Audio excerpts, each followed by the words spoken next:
Bueno, vamos empezando en honor al horario, porque siempre somos puntuales, por aquellos que son puntuales y además porque esto lo hacemos durante una hora. Los webinars siempre los hacemos por una hora, por el cansancio que ya tenemos todos, sobre todo los que estamos sobre el Río de la Plata, que ya estamos en las 8:30 de la noche.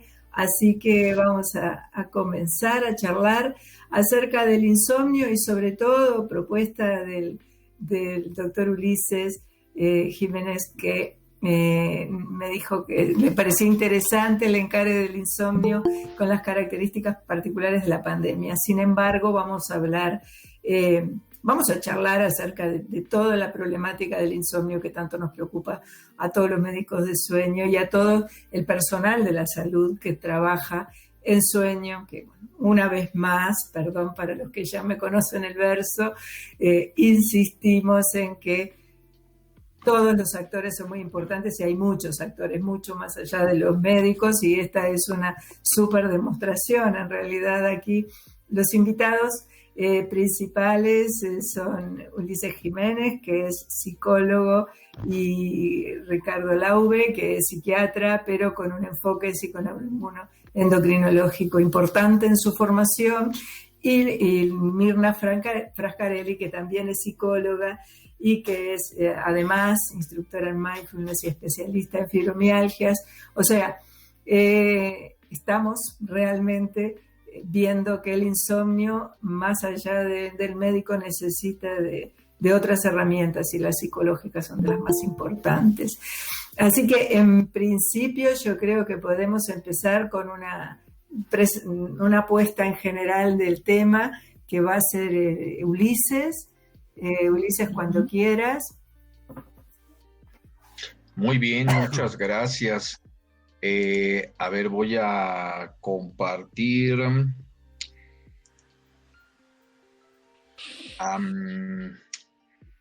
¿Cómo hago para compartir mi presentación de diapositivas? La flechita que está en el medio abajo. Ajá, y ahora dice tu pantalla completa o una ventana. Si ya la tenés abierta la ventana de la presentación, podés elegir una ventana y después seleccionarla. Excelente. Ahí te aparece la ventanita, la seleccionás primero y decís, y la aceptás. ¿Y ya ven la presentación? Estamos. Perfecto. Sí. Excelente. Bueno, como bien dices, Marisa, somos un equipo de trabajo, y más ahora en pandemia, siempre la colaboración entre todos va a dar mejores resultados. Agradezco muchísimo la invitación, por supuesto, y si tenemos la oportunidad de compartir un poco de experiencia, es muy importante, a todos nos sirve. Bueno, miren, un poco en aras de que allá en Uruguay ya es tarde, en el cono sur ya es tarde y se levantan muy temprano. Y también debido a que en México anoche no dormimos bien porque tuvimos un terremoto, entonces vayámonos por puntos muy específicos para que todos nos acostemos temprano el día de hoy. Entonces, se trata de que hoy hablemos acerca de las características del insomnio y cómo se ha manifestado esto durante la pandemia. Entonces, básicamente hay puntos muy específicos que nos podrían orientar hacia por qué estamos durmiendo mal en este periodo, y hay de diferentes tipos. Por ejemplo, los diferentes sistemas de salud, al tratar de contener la pandemia, pues han marcado diferentes lineamientos entre la higiene, el distanciamiento social, el aislamiento, la cuarentena. Básicamente este distanciamiento social, este aislamiento nos han llevado a estar en situaciones en las que estamos limitados de actividad física, estamos limitados de contacto social, estamos teniendo demasiado tiempo en casa, y eso nos ha puesto cada vez en mayor riesgo de dos particulares trastornos de sueño. Por una parte el insomnio, y por otra parte lo que es la fase atrasada del sueño. Hay que recordar que tenemos sincronizadores ambientales y sincronizadores psicosociales de nuestro ciclo sueño-vigilia. Nuestros horarios establecidos para la escuela, para el trabajo, para la alimentación, los deportes, Todo esto se ha alterado durante este periodo de pandemia. No se diga, nuestros horarios para acostarnos y levantarnos se han atrasado. En parte porque no tenemos que salir a manejar a la calle, porque estamos tomando las cosas desde casa, los que estamos en línea, y eso nos ha dado la oportunidad de correr un poquito el horario de sueño.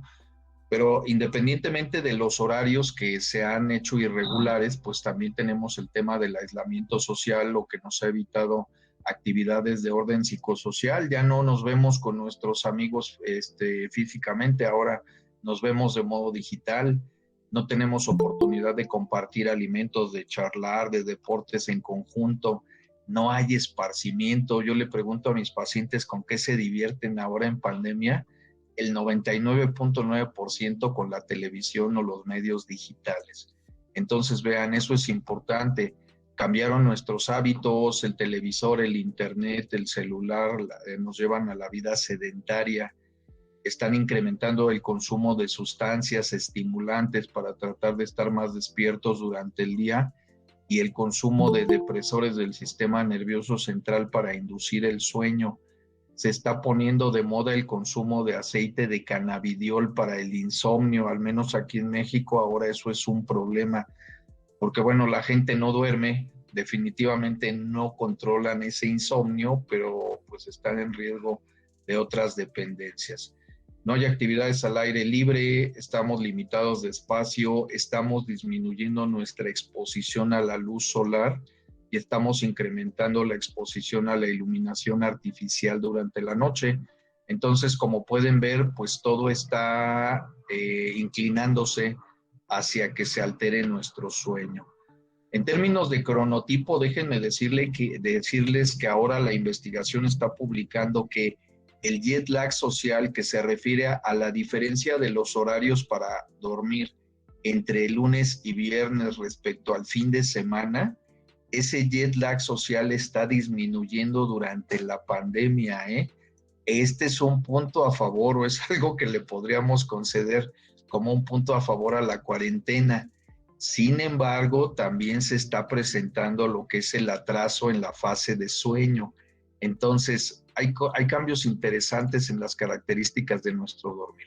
Y bueno, pues desde inicios del 2020 se han publicado muchos artículos en relación a la alta prevalencia de los síntomas de insomnio en diferentes muestras, particularmente en quienes se está reportando mayor problemática de insomnio, es en la gente joven y para el sexo femenino. Tan es así que se ha empezado a hacer popular el término que le llaman covidsomnio. Entonces, bueno, básicamente estamos hablando de que hay parte de la población pues que tienen los clásicos síntomas de insomnio, el insomnio de inicio, de continuidad, de mantenimiento, además de cansancio y un poco de somnolencia durante el día. En este sentido, bueno, lo que es la intervención cognitivo-conductual ha sido bastante buena para ayudarle a la gente a recuperar la calidad en el dormir y también para que no base toda la terapéutica para el insomnio en psicofármacos. Esto con el objetivo de evitar o disminuir el riesgo de dependencia y sobre todo la combinación de psicofármacos con drogas de abuso. Entonces, bueno, ¿a qué nos ha enfrentado la pandemia si las clínicas de sueño están cerradas? Ese es un punto bien importante, al menos aquí en México, las clínicas de sueño que están dentro de los hospitales, como es la de la Universidad Nacional donde yo trabajo, pues se tuvo que cerrar porque el hospital se destinó a COVID. Entonces, tuvimos que emigrar rápidamente a la teleconsulta y bueno, pues aquí les comparto un caso que empezamos a ver de manera de teleconsulta, ha evolucionado bastante bien, pero vean, este es un caso específico de un paciente que estuvo infectado por COVID y pues eso lo llevó a estar hospitalizado 3 semanas. Entonces, al egreso, él estaba ansioso, deprimido, estaba insomne, le indicaron escitalopram y vean cómo tuvo que viajar con la combinación con zolpidem, bromazepam, clonazepam, Tacedán y 5 gotas de cannabidiol al final. Vean la cantidad de medicamento que estuvo tomando durante 3 semanas. Desde que egresó del hospital pasó por todo este esquema. Claro, él iba con un médico que le recetaba una cosa, no le daba el resultado que quería, iba con alguien más, se lo cambiaban y así sucesivamente. Entonces, bueno, se acostaba muy temprano, 9 de la noche, se levantaba 8 de la mañana, toda la noche usando dispositivos electrónicos, todo el día sedentario, atraso en los horarios de desayuno, comida, cena, exceso en el consumo de café, y bueno, vean, aislado completamente, no salía a la calle. Entonces, bueno, aquí con el esquema de tratamiento cognitivo-conductual breve, pues se aplicó la restricción del tiempo en cama de 12 de la noche a 8 de la mañana, higiene de sueño, terapia de control de estímulos y entrenamiento autógeno, que es una técnica de relajación. Además de dejar de tomar CBD, retomar el Stazolam, ya no tomar gotas de CBD y mantener el escitalopram. Para terminar, les comparto, hubo una buena evolución en el paciente. Aquí podemos ver el incremento del tiempo de sueño a través de 6 consultas. Se le dieron 2 consultas al mes. Aquí tenemos un incremento en la calidad subjetiva del sueño, la disminución de las noches de insomnio por semana, la disminución de la latencia al sueño. En general, este paciente respondió muy bien. ¿Por qué sucedió esto? Porque se apegó al tratamiento, pero también tuvo una disminución gradual y un control en el consumo de los psicofármacos. Se mantuvo con el Stazolam, se mantuvo con el escitalopram, pero vean cómo disminuyó la dosis de Stazolam, 1.5 miligramos, aquí ya íbamos en 1, aquí íbamos en 0.5, y en la última consulta estaba tomando 0.5 de Stazolam, pero una noche sí y la otra no. Entonces, bueno, siempre que tengamos un paciente que esté siguiendo las indicaciones de tratamiento cognitivo-conductual, pero que además ese paciente nos esté teniendo un buen control en el consumo de sus psicofármacos, vamos a lograr una buena eficiencia terapéutica. Ulises, ¿dejaste de compartir la pantalla subconsciente? ¿Lo hiciste a propósito? Creo que lo hice de manera inconsciente, pero más o menos ese es el relato. Ah, bueno, está. Y esa sería mi participación en este momento para darle paso a mis compañeros. Muchas gracias. Bueno, genial. Ahora que sí hay más gente en el grupo, les doy la bienvenida formal a todos, a los que ya son amigos de la casa y a los que se están integrando por primera vez a nuestros ciclos de webinars, que les repito siempre, como les repito siempre, los meses impares nos dedicamos a los webinars generales de temas de importancia. Los pueden ver los demás, estamos con de insomnio hoy. Vamos a tratar bruxismo el 22 y vamos a tratar el enfoque del rol del otorrinolaringólogo el 29 con los 2 invitados de Colombia y de Chile. Así que, bueno, están todos invitados a seguir compartiendo con nosotros.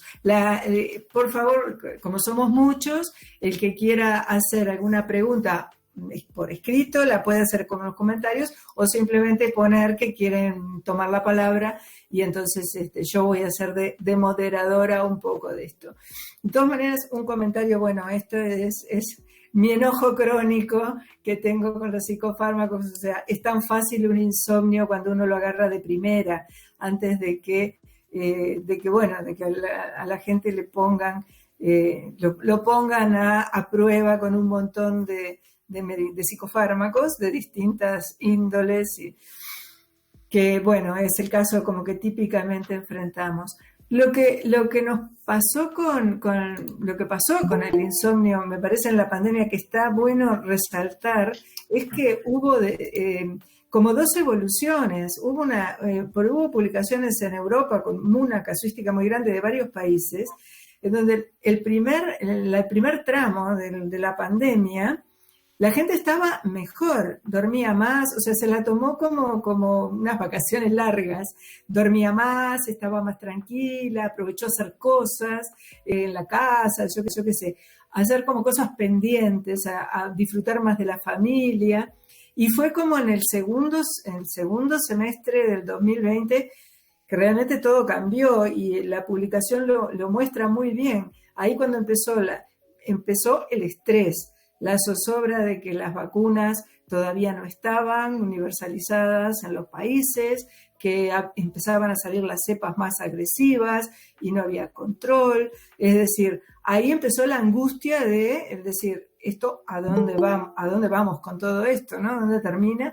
Y ahí empezaron como los insomnios duros y más importantes. O sea, eso a muy pequeña escala yo también lo vi en mis pacientes, que al principio digo, qué bien, estoy trabajando con los pacientes, puedo hacer las cosas mucho más rápido en el protocolo de mejorar el insomnio, y después todo eso en junio, julio se cortó y cambió el panorama totalmente y empezó el estrés, el encierro, el ya no bancarse a la familia, todo el desfasaje horario como una de las cosas principales. Después, bueno, el exceso de alimentación, el engordar, el que los apneicos también, o los roncadores no podían consultar, entonces ahí se habían suspendido las polisomnografías, en fin. Así que fue como dos panoramas distintos, ¿no? Durante la pandemia. ¿Vos lo viviste así, Ulises, también en México? Sí, mira, aquí hay un tema bien importante, como bien mencionas. De inicio, todo mundo lo tomamos como un descanso, pero desde mi punto de vista, cuando empezó a complicarse todo fue cuando llegaron las oleadas y empezó a morir la gente y empezó a haber sobrevivientes de las hospitalizaciones, como este paciente que les comentaba. Entonces, ahí fue cuando empecé a ver pacientes insomnes que unos habían estado en confinamiento en su recámara porque habían estado infectados de COVID. Esos, insomnio. Dos, aquel paciente que desarrolló insomnio porque falleció algún familiar. Ese es otro, el tema del duelo, porque falleció la mamá, el esposo. Actualmente cada semana estoy viendo a una persona que le falleció algún familiar. Ese es el otro caso complicado. Tres, aquellos que no han tenido casos cercanos de COVID, pero las noticias durante las oleadas, a todo mundo nos ponen súper ansiosos. Aquí en México, la primera oleada fuerte se dio en abril del 2020. Eso disminuyó, volvió a subir posterior al periodo vacacional de verano en septiembre, disminuyó un poco. El peor pico fue en diciembre y enero de 21 y disminuyó, y actualmente estamos teniendo otro pico, otra oleada, pero ya es menor a la de diciembre. Entonces, con las oleadas y las muertes vienen los insomnios muy, muy complicados. Totalmente. Alejandro Ferrari dice, la vieja y no querida incertidumbre como estresor. No sé si quieres comentar, Alejandro, alguna vivencia que has tenido con algún paciente en particular. Puntualmente, vivencia más cercana. En realidad fueron mis padres. Mi madre fue un caso grave de COVID, 35 días de internación, 21 en el CTI. Y mi padre en la casa también cursando la enfermedad, un nivel medio, digamos. Y él comenzó a vivir un duelo anticipado, pensando que mi madre no iba a lograr salir. Y justamente empezó con el problema del insomnio, no lograba descansar. Él lo experimentó. Y mi madre quedó con trastornos del sueño a partir del CTI. Con el tema de las interrupciones del descanso por las alarmas del equipamiento y demás, quedó completamente alterado su ciclo de descanso. Dormía a veces pequeños fragmentos de tiempo, pero durante el día, pero no lograba ordenar el ciclo de descanso. Esa es la experiencia que tengo así de primera mano. Vivida con los pacientes, justamente como hijo, no como tanto como profesional. Pero, ¿sos médico o personal de la salud? Yo soy, en el momento, trabajo en la salud privada, soy técnico de soporte, por eso pude ayudar al doctor, y soy estudiante de psicología. Ah, fantástico. Sí, realmente es tal cual, es la historia. La gente en los CTI siempre salen con insomnio, porque el CTI no respeta ritmo circadiano ni de luz, ni de ruido. O sea, la gente se vuelve con sueños polifásicos. En el hospital británico se hizo una investigación al respecto y sé que están trabajando en un programa intentando respetar los ciclos de descanso de los pacientes. Se ha hecho amortiguación de ruidos y demás. Me comentó sí, un poco lo hacen. Uno entiende que tienen que monitorizar todo el tiempo a todo el mundo. Son pacientes muy graves, en estado crítico. O sea, lo otro es secundario. Pero hay algunos, sí, en la experiencia acá en el sanatorio americano en Montevideo también hay una cierta bajada de luz en la noche, bajan bastante la intensidad de los monitores también. Hay una cierta, tratar de adecuar un poco de ritmo circadiano, pero bueno, y además la angustia espantosa, ¿no? Tanto del que está internado como los de los familiares, como le pasó a tu papá y bueno, me imagino que a vos también. ¿Algún otro comentario quieren hacer? Me gustaría ver desde el punto de vista del psiquiatra, de Ricardo Laube también, cuál es su aporte al respecto, ¿no? En general, cómo vivencia los insomnios y cómo se maneja. No sé si desapareció o sigue estando. Estaba muteado, estaba hablando y... Ah. Bueno, no, lo primero que pienso es que el insomnio es un síntoma, los trastornos del sueño son un síntoma muy complejo, que obedecen a distintas manifestaciones, ¿no? Entonces, el caso que compartía Ulises, yo escuchaba, digo, yo sé que Marisa, vos tenés una tendencia, sos un poco tendenciosa con los psicofármacos, y si bien yo también les tengo mucho respeto, el problema a veces es simplificar e interpretar todas las cosas. Lo primero que quiero decir es que hay como varias cosas importantes.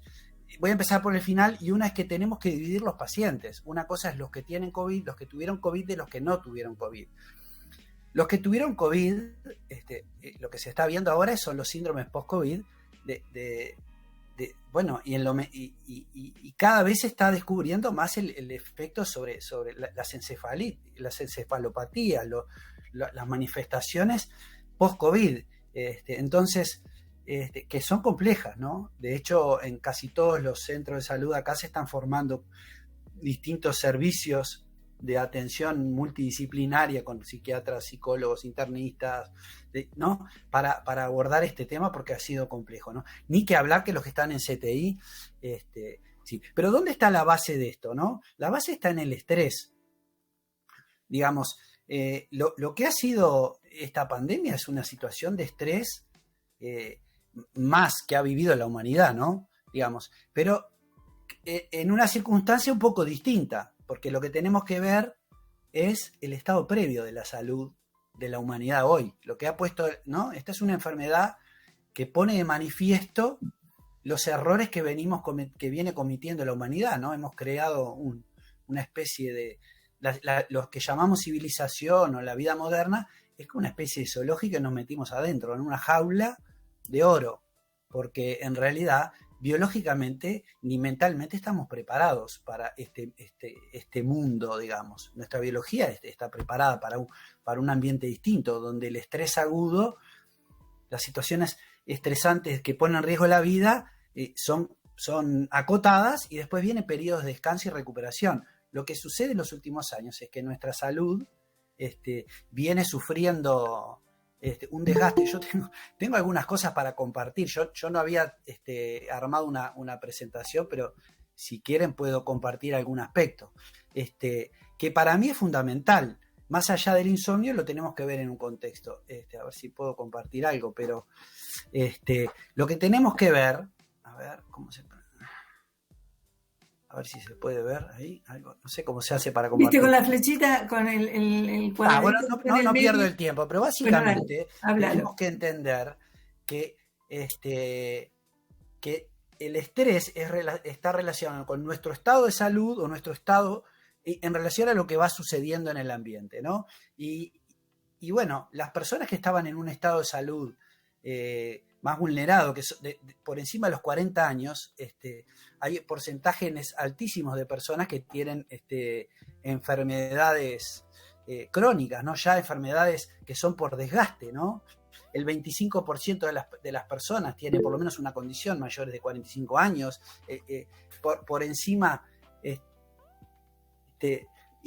y a medida que pasa el tiempo aparecen 2, 3, la polimedicación, ¿no? La obesidad como una cosa que ya es aceptada casi como normalmente, ¿no? Y esta pandemia fue un choque de trenes entre la obesidad y el COVID, ha sido tremendo, ¿no? Entonces tenemos que diferenciar esos aspectos, ¿no? Con respecto a lo que yo he visto en la clínica, yo básicamente he visto lo mismo pero exacerbado, ¿no? Es decir, ya las personas acá en Uruguay, hay muchas personas que sufren de estrés crónico y que sufren de problemas y de lo que decía Ulises, ¿no? De recurrir a medicar, dormir, otros para despertar, como el vaso casi lleno. Y esto no fue una gota, fueron litros y que además no nos dio el tiempo para recuperarnos. Entonces, la característica de esta pandemia fue, como decías vos, Marisa, al principio las personas pensaban que se iban a recuperar, que esto era corto, vamos a estarnos todos juntos, pasamos bien, y después, la cosa se prolongó y ya llevamos casi 2 años, y en el caso de los niños, hay niños que han vivido la mitad de su vida, ¿no? Porcentajes altísimos en un mundo totalmente distinto, ¿no? Increíble, ¿no? Encerrados, con miedo, ¿no?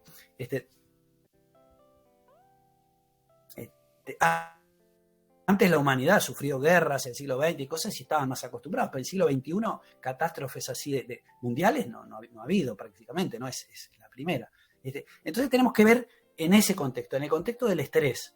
Y cómo nos agarró, es como nuestra salud se va a desarrollar después. Por supuesto que el estrés está en todos los niveles, ¿no? Y la alteración, en el caso del insomnio, yo lo que vi en la clínica es la alteración del ritmo circadiano como evento fundamental, ¿no? La pérdida de los hábitos, la gente en pijama todo el día, un montón de cosas que se fueron como desdibujando, tendencias que ya tenían las personas, el abuso de la serie, la gran oferta que tenemos de comida, de delivery, ¿no? Toda esa oferta nos pone en el desafío del autocontrol. Entonces, claro, las personas que son más disciplinadas y se logran controlar mejor, lograron mantenerse más, lograron salir, mantener el ejercicio. Pero los que ya venían medios ahí, se terminaron de descompensar, sin tener COVID. Ahora, los que tuvieron COVID, ni que hablar que fue, ¿no? Tremendo, ¿no? Yo veo pacientes que tienen 6 meses con disnea, con estados depresivos que no responden al tratamiento, ¿no? Ni que hablar que los que están en CTI, ¿no? Que ya el haber estado en CTI, más allá del COVID, es una situación que nos deja, que lleva mucho tiempo recuperarse. Es un desgaste del organismo, digamos. Uno sobrevive, pero las condiciones nunca creo que lleva 1 o 2 años recuperarse de una situación como esa, ¿no? Así que entonces quería resaltar eso, el aspecto previo de la salud, que tenemos que dividir los pacientes, no es lo mismo un viejo, un joven, ¿no? Y el estado previo de la salud, y ver al insomnio como una manifestación de ese desequilibrio del organismo, ¿sí? Un desequilibrio del organismo. Entonces, cuando volvemos a lograr equilibrio, de acuerdo a la capacidad de adaptación, de resiliencia que tengamos, eso se va a ver, ¿no? Nos va a afectar más o menos y nos va a permitir salir más rápido. No sé si más o menos no me... Sí. Leo, Mirna, mejor háblalo vos, que pusiste varias cosas, interesante la presentación por la descripción de los moduladores psicobiológicos, pero mejor contá lo que Alejandro Ferrari, lo que sí dijo en el caso de mis padres, no se indicó el uso de medicación para el tema del descanso, se le trabajó a nivel conductual, un restablecimiento de hábitos, el resultado fue muy bueno, sí, fantástico, tuvieron suerte tus padres realmente en que justamente lo que lo agarraron de primera mano, gente que sabía manejar el trastorno del sueño realmente. Bueno, no sé, Mirna, si quieres eso. Ahí. Sí, un poco lo que puse en el chat, ¿no? Que me resultaba interesante la descripción que había hecho Ulises de de cómo se alteraron en toda esta pandemia los moduladores psicobiológicos que cada persona había construido a lo largo de bastante tiempo, ¿no? Entonces esto fue, como también lo dijo Ricardo, una especie de shock de estrés que desajustó realmente toda una construcción que cada persona tenía hecha de vínculos, deportes y un montón de actividades que eran en sí una forma de modular un montón de aspectos emocionales y cognitivos, ¿verdad? Y que frente a la pandemia la necesidad que surgía era de hacer una reestructuración, que no todo el mundo pudo ni tener la conciencia, ni el ritmo de vida, ni la capacidad de flexibilizarse y adaptar sus hábitos como para reconstruir esta modulación psicobiológica para que su organismo siguiera funcionando psicofisiológicamente adaptado a la pandemia, ¿no? Entonces, claro, Ulises en el ejemplo clínico que trajo el uso de fármacos y, bueno, la reducción de los fármacos. Y lo que yo le quería preguntar es si él, en su experiencia clínica, ha visto que el hecho de usar fármacos, aunque el síntoma se haya superado, es necesario debido a la poca adaptación de algunos pacientes a la pandemia. No sé si queda clara la pregunta. Sí, gracias Mirna. Cada paciente es distinto. Algo que hemos aprendido es que, al menos en términos de insomnio, pues cada uno tiene sus propias necesidades. Sí, algunos pacientes que son más aprensivos, sí se ven beneficiados por seguir tomando antidepresivos durante algunos meses. Quienes están en el ámbito de la psiquiatría generalmente indican antidepresivos cuando menos durante 6 meses. Entonces, bueno, a estos pacientes pues se ven beneficiados en ese sentido, pero no así manteniendo por meses el consumo de benzodiazepínicos, porque ya es otro terreno, en el sentido de que se da una pérdida de la eficiencia terapéutica y bueno, vienen los incrementos de las dosis, la combinación de psicofármacos y entonces se viene complicando todo esto. Pero independientemente del tema farmacológico que mencionas, está la parte emocional y ahí sí, el soporte emocional es indispensable. ¿Por qué? Lo que me ha enseñado la pandemia con mis pacientes que estuvieron hospitalizados, sobre todo aquellos que estuvieron en terapia intensiva intubados, es que vieron a la muerte de cerca. Y vieron que murió el de enfrente, el de al lado, a veces el médico se moría, la enfermera se moría en un periodo de 2 o 3 semanas que estuvieron hospitalizados. Y esos pacientes terminan con trastorno de estrés postraumático desde la psiquiatría, pero desde la psicología traen un duelo terrible. Exacto. El apoyo emocional es indispensable con ellos, independientemente de que si requieren antidepresivos o no, qué haremos con el tema de los inductores de sueño. Pero también el paciente que no estuvo hospitalizado, pero que falleció el esposo por COVID, vi hace 2 semanas a una señora. Alguien más me dijo que falleció papá y mamá. Alguien más perdió un hijo. Ese paciente también tiene un tema de duelo muy importante. Entonces, el acompañamiento emocional y el manejo del duelo, ese es otro tema que se tiene que llevar en paralelo con el apoyo psicofarmacológico si es que se requiere. Pero tu pregunta es muy importante, porque aquí el punto es, no somos el psiquiatra, el psicólogo, el geriatra, no, somos todos trabajando en equipo para que el paciente se vea beneficiado. Eso es lo que nos está dando mejor resultado. Claro, sí, perfecto. Muchas gracias. Un comentario. No, porque además me gusta la manera en que tú lo transmites, porque estás también transmitiendo de que la pandemia nos enfrenta a la vida y la muerte, a nuestra existencia y a los duelos, ¿no?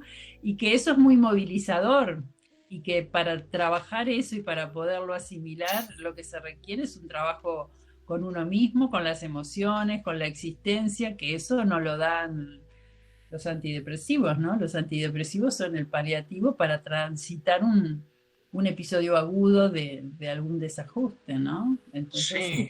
Me parece importante también tener en cuenta que la pandemia es eso, ¿no? En cierto Claro. modo. Es un tema muy interesante en el siguiente sentido. Quienes hemos perdido un familiar por la pandemia, no tuvimos oportunidad de despedirnos. Eso iba a comentar yo. Porque la diferencia con otras situaciones. Exacto. El no verle la cara al médico durante la estancia en CTI, ver personas que parecían un poco más que astronautas durante días, o personas, lo que yo vi, bastante doloroso. Ricardo, apaga tu cámara mientras hablas, porque tenés, por ejemplo, si no se te interrumpe. Internados y que nadie entraba. A ver si mejoramos, sí. No, lo que decía que hubo, con respecto a esto, hubo casos en que de pacientes que yo que vi, digamos, en este tiempo, de que pasaron muy mal la internación, porque los dejaban solos todo el día, no permitían entrar a nadie, y personas mayores que de repente tenían dificultades para movilizarse y tenían que hacerse encima sus necesidades y cosas, porque los tenían absolutamente aislados, ¿no? O personas encerradas que las encerraban con llave, ¿no? Ha sido difícil para todos. También me toca ver, en este momento tengo bastantes médicos, psicólogos y enfermeros de pacientes que están en un estado bastante calamitoso de salud, la verdad, ¿no? Con burnout, con síntomas de agotamiento mental y físico muy importantes, ¿no? Por la cantidad de horas de trabajo, claro, al principio todo el mundo se puso en plan lucha, ¿no? Y cantábamos y aplaudíamos todos los días. Y los propios médicos y enfermeros y todo el personal de salud se puso en ese plan de guerra, pero después se convirtió como una guerra de trincheras, agotamiento, ¿no? Donde pasaban los meses y los meses y los meses. Y cada vez que un médico o un enfermero cambia de paciente, tenía que bañarse, cambiarse, era todo un trámite realmente agotador, ¿no? Usar ropa absolutamente incómoda, bueno, montones de cosas, y por supuesto del miedo del personal de salud cuando volvía a su casa, ¿no? De contagiar a su familia y eso. Ahora, lo que nosotros, lamentablemente no puedo compartir, tenía algunas cosas para compartir, pero lo que tenemos que ver, vuelvo un poquito a insistir en la complejidad del ser humano, y que tenemos que ver todos los aspectos están actuando al mismo tiempo, ¿sí? Digamos, entender que lo que sucede en esta pandemia sucede en todos los niveles del ser, desde las genéticas del genoma, la expresión del genoma, hasta los aspectos sociales, ¿no? Y todo eso nos atravesó en todos esos niveles al mismo tiempo. Entonces, claro, digamos, la pérdida, yo creo que lo que vi más complicado fue la pérdida de los hábitos o la falta de hábitos que tenían las personas. Eso fue una de las situaciones que agravó muchísimo, ¿no? A las personas que acá en Uruguay no tuvimos realmente una situación capaz que como en México o en Brasil de mortandad o de confinamiento a un nivel, ¿no? O en Europa, ¿no? Aquí las cosas se manejaron bastante más abiertas, con una las personas salían a la calle, podían ir solamente un par de meses fue un poco más, digamos que los casos subieron de manera alarmante y hubo mucho miedo. Realmente la llevamos bastante bien. Aún así, la situación fue bastante difícil, y creo que, digamos, en el caso de los niños también, yo tengo hijos relativamente chicos, adolescentes y un poco más chicos, y realmente me preocupaba la pérdida del encuentro, justamente el que se quedaban de repente, uno los encontraba escondidos con el celular, o que la forma de socializar, por un lado era lo que tenían y eran las pantallas, y por otro lado uno se da cuenta que eso va a afectar todo el equilibrio circadiano, ¿no? Tener a las 7, 8 de la noche, 9, una pantalla LED permanente iluminándolo, obviamente que iba a dar problemas, ¿no? Y los dio, ¿no? Los dio más o mayormente, que ya de por sí tienen, ¿no? Como decía Ulises, tienen alteraciones, un jet lag social importante, ¿no? Eso se vio muy bien. En el caso de las personas mayores, digamos, yo lo que veo en las personas mayores es que en realidad mi tarea diaria es luchar para hacerles entender que no tienen insomnio normalmente, ¿no? Y ahora lo que vi es un agravamiento, ¿no? Las personas mayores no pueden entender porque se aburren y no pueden entender que bueno, que tienen que dormir lo que tienen que dormir y no 10, 12 horas por día, ¿no? Y permanentemente exigen psicofármacos porque se aburren realmente, ¿no? Y la educación y el apoyo es muy importante, ¿no? La psicoeducación y la educación en estilo de vida es fundamental para eso, ¿no? Bueno, un poco eso, pero ese tema de la privación, de verle la cara a las personas o en el sanatorio, creo que fue muy significativo.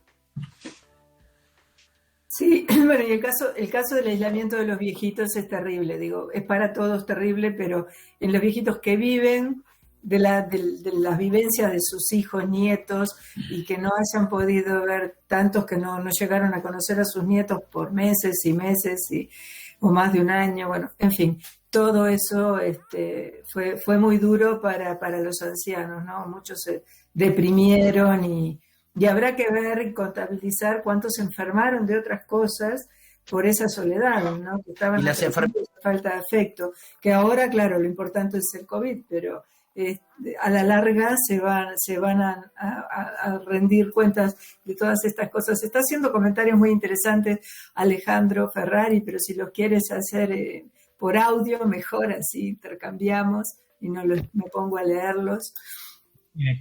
Sí. Bueno, por ejemplo, comenté el tema a nivel de los centros de salud, en la parte de internación y de puerta de emergencia, que yo estoy vinculado directamente.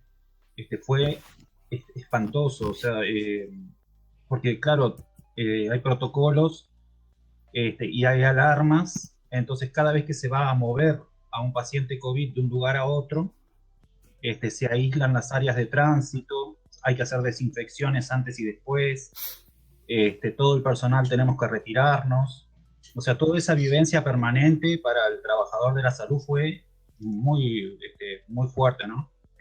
Que capaz que la población en sí no veía todo eso, pero la persona que estaba trabajando ahí adentro es terrible. Y lo que comentaba el doctor de la vestimenta, por ejemplo, yo lo he experimentado.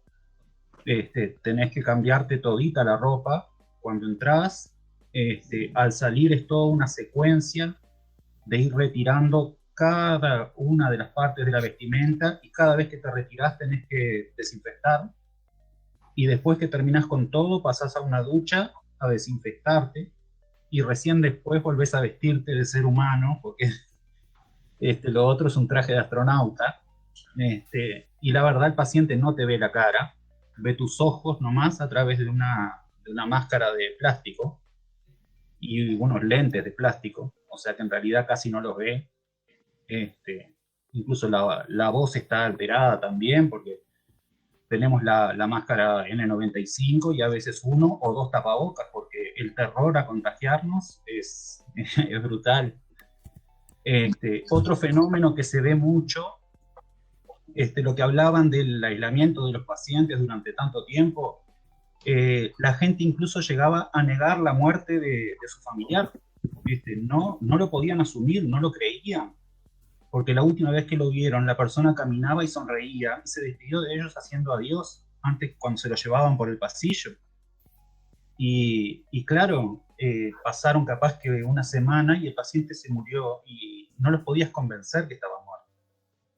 Eso era algo que a veces se vivía en la sala de espera o en el pasillo y era fuerte, era muy fuerte. Porque que no pudieran creer que se había muerto. No sé, alguna cosa más que comenté, porque comenté varias cosas, perdón. Sí, no, el personal de la salud está muy tocado y bueno, y ahora son los que están consultando en muchos aspectos de la medicina, pero... Había comentado el tema de la despedida, ¿verdad? Un poco, me pasó con mi abuela, que falleció en aislamiento. Mi abuela tenía 97 años, estuvo aislada varios meses dentro del hogar donde estaba, no la podíamos ver, y falleció, y nos pasó lo que le pasa al resto de las familias, ni siquiera pudimos tener acceso al cuerpo. Nosotros casi una semana después, porque también los trámites todos los trámites alrededor del fallecimiento se enlentecían porque no podías acceder a las oficinas, faltaba gente, no encontrabas escribano, bueno, horrible. Y recién accedimos a la urna con las cenizas una semana después. Eso fue lo que tuvimos de mi abuela. O sea, cuesta empezar el duelo, ¿no? Claro, es terrible, terrible. Ulises, ¿qué? Un comentario muy puntual. Esto último que dice Alejandro es muy importante. No es lo mismo que te entreguen el cuerpo de tu familiar para que te despidas en un funeral, a que te entreguen una urna con cenizas y no pueda haber funeral. Y la falta de funerales, por el tema del aislamiento, etcétera, etcétera, eso es algo que a la gente le está pegando muchísimo en este momento. Por eso estamos quedando con duelos. Por eso, porque el funeral sirve para despedirnos de nuestro familiar, para verlo, para agradecerle, como sea que elaboremos esa muerte. Pero la pandemia nos ha quitado eso. La pandemia nos lo quitó, esa oportunidad de despedirnos. Entonces, bueno, justamente ese es un golpe muy duro en lo emocional. Muchas gracias por tu comentario, Alejandro. Sí, fueron vivencias duras de primera mano que todos conocemos, pero que bueno, siempre son. Hay, bueno, varios intercambios acá entre Ricardo y Mirna también, que si quieren hablarlos, en donde Ricardo habla de, bueno, a ver cuánto nos sirva de experiencia. Ojalá sea verdad lo de que nos sirva de experiencia, aunque la gente olvida fácilmente. Y bueno, y hay es como todo, ¿no? Dentro de la gente, creo que nuestro lugar como médicos como profesionales de la salud es divulgar y reforzar, ¿no? Nosotros, en realidad, en Uruguay estuvo, como decía Ricardo, bastante bien, nunca tuvimos un toque de queda, nunca tuvimos cuarentenas realmente, porque estábamos, digamos, un poco controlando hasta que, con el presidente de Brasil diciendo es una gripeciña, y ahí empezaron las mutaciones y nos invadió el P1 y ahí empezamos a tener problemas, empezamos a estar en las áreas rojas y naranjas, y ahí fue donde de alguna forma empezó el susto en nuestro país realmente. Ahora, yo lo que veo ahora es que ahora estamos bien y ya como que la gente olvidó, empezaron a tomar cuerpo de vuelta a las teorías conspirativas. Ojalá, ojalá lo que estamos ahí comentando Ricardo y a ver que lo comente él, no sé, creo que tenemos que trabajar mucho nosotros, los personal de la salud, tenemos que divulgar mucho, trabajar mucho en eso para que la gente olvide menos y tome medidas y que esto les sirva de alguna forma de experiencia. No sé, Ricardo, cómo... Sí, yo creo firmemente en que, bueno, lo primero es que para mí la salud no es una cosa que se conquista, o no es una categoría, sino una dimensión que va desde la muerte hasta una salud óptima, ¿no? Y nos movemos en ese espectro, y bueno, la vida, y cuando me refiero a salud, me refiero no solamente a la biología o al estado de nuestro cuerpo, sino a nuestra mente, a nuestra visión de la vida, al sentido de la vida, nuestro aspecto espiritual, psicológico y corporal. El cuerpo es nuestra casa rodante, digamos, yo le digo a los pacientes, no lo podemos cambiar, es nuestro coche que no podemos cambiar. Si no cuidamos nuestro cuerpo y nuestra mente y no nos cultivamos, lo que nos va a pasar es que van a aparecer con el tiempo los problemas de desgaste, ¿no? Por acumulación de daño, digamos, las enfermedades prevalentes hoy y la salud de hoy está determinada por la acumulación de daño y el cuidado que nos dimos. Y muchas de esas cosas son reversibles y otras no. Entonces, esta pandemia es un evento más que ha sufrido la humanidad, ¿no? Por supuesto que al lado de los eventos que estamos acostumbrados como humanos no es nada. Si vamos un poquito para atrás a lo que sufrieron mis abuelos o mis bisabuelos, y para atrás, bueno, no es nada esto, ¿no? Ha sido un poco persistente, pero creo que la peste en la Edad Media duró 80 años, algunas de ellas, ¿no? Y diezmó, creo que quedó el 20% de la población, o sea, ¿no? Y antes las personas perdían hijos al nacer o eran cosas de todos los días. Lo que pasa es que nosotros ahora estamos en una situación donde estamos en un grado de fragilidad tan grande porque tenemos todo solucionado.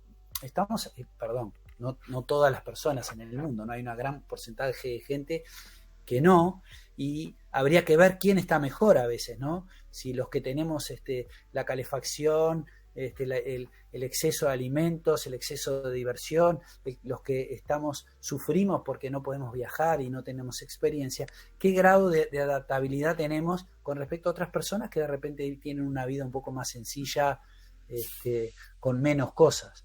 Entonces, se pone en evidencia eso, ¿no?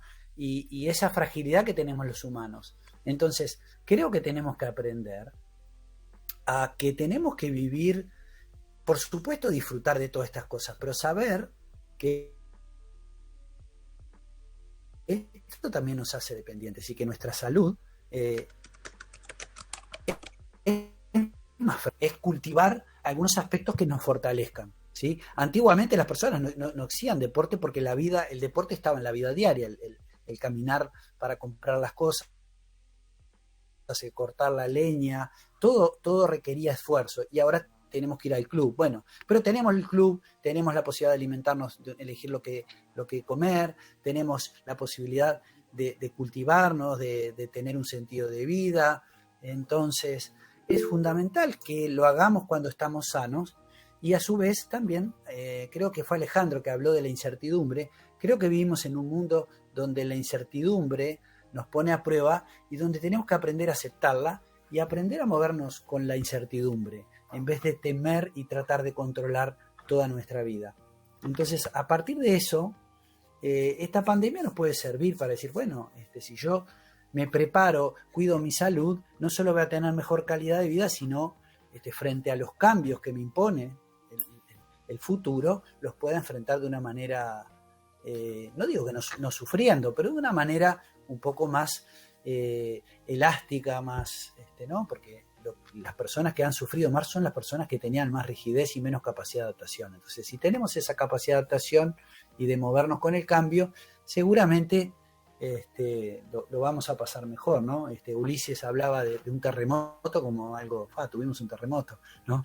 Nosotros en Uruguay no estamos acostumbrados no, nos quejamos de algunas cosas, pero realmente no estamos acostumbrados a tener situaciones límites así, ¿no? No tenemos grandes problemas en realidad, la mayoría de los uruguayos, no como en otros países, por lo menos. Entonces eso. Y el insomnio, perdón, simplemente termino esto, es una manifestación más de este desequilibrio que estamos sufriendo en la salud, ¿sí? Entonces, muchas veces el insomnio o los trastornos del sueño mejoran cuando globalmente empezamos a hacer pequeños cambios en nuestra vida para mejorar nuestra salud, ¿no? Pequeños cambios en distintas áreas nos van equilibrando y esa suma de pequeños cambios generalmente actúan sinérgicamente, ¿no? Es mayor, el total va a ser mayor que la suma de las partes de esos pequeños cambios. Entonces podemos cambiar la alimentación, hacer pequeños ejercicios de minutos, respirar mejor, conectarnos con estar más presentes en el presente. Y a veces los psicofármacos bien usados son una solución realmente porque reducen el impacto de este estrés. Reducen realmente cuando son bien usados, no como antidepresivos o ansiolíticos, sino de un punto de vista más global, sistémico y comprendiendo el funcionamiento del organismo. Es decir, ese tipo de nomenclaturas ya son perimidas, ¿no? Hoy, por lo menos yo, pienso en blancos moleculares o en cómo restablecer el equilibrio, y los fármacos son una herramienta más simplemente, ¿no? Por supuesto que no es lo que sucede y el abuso de las consultas rápidas y todo hace que realmente uno a veces se le pongan los pelos de punta, reconozco, pero bien usados, la verdad que dentro de una batería de medidas que no solo que son, como decía Ulises, la psicoterapia o el apoyo emocional, la alimentación, el ejercicio, todas esas medidas contribuyen a que podamos recuperarnos y, por supuesto, aprovechar esta situación para mejorar esta salud.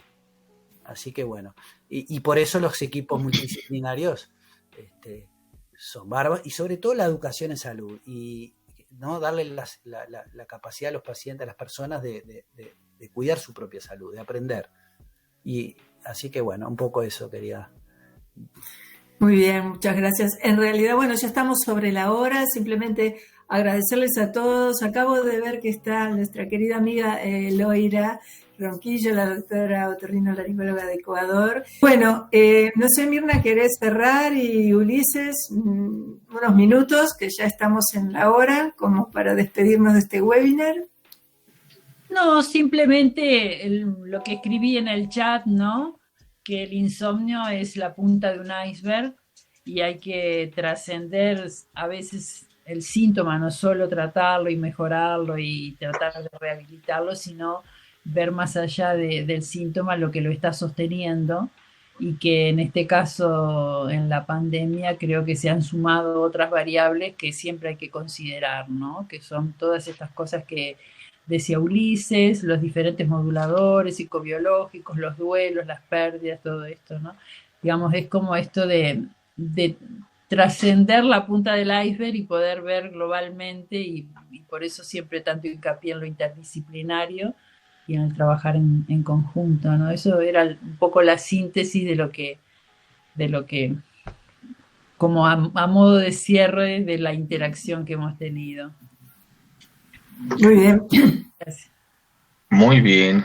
No, bueno, yo quiero agradecer mucho la invitación que me brindaste, Marisa, la atención de todos ustedes. Sé que ya es tarde y que ya es hora de descansar.